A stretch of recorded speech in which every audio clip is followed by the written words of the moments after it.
لا أقسم بيوم القيامة ولا أقسم بالنفس اللوامة أيحسب الإنسان أن لن نجمع عظامه بلى قادرين على أن نسوي بنانه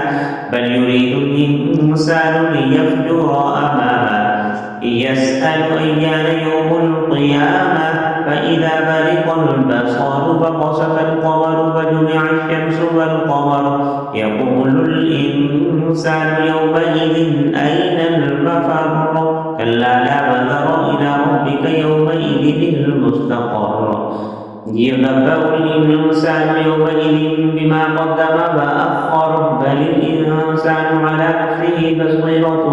ولو ألقى معاذيرا لا تحرك به لسانك لتعجل به إن علينا جمعه وقرآنه فإذا قرأناه فاتبع قرآنه ثم إن علينا بيانه كلا بل تحبون العاجلة وتذرون الآخرة وجوه يومئذ ناظرة إلى ربها ناظرة فوجوه يومئذ باسرة تظن أن يفعل بها فاقرة كلا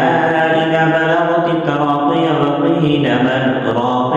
وظن أنه الفراق والتفت الساق بالساق إلى ربك يومئذ المساق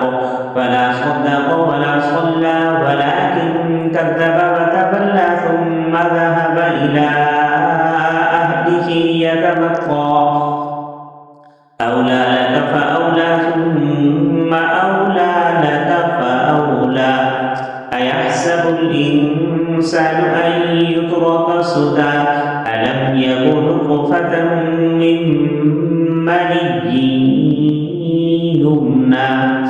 ثم كان علقة فخلق فسوى فجعل منه الزوجين الذكر والأنثى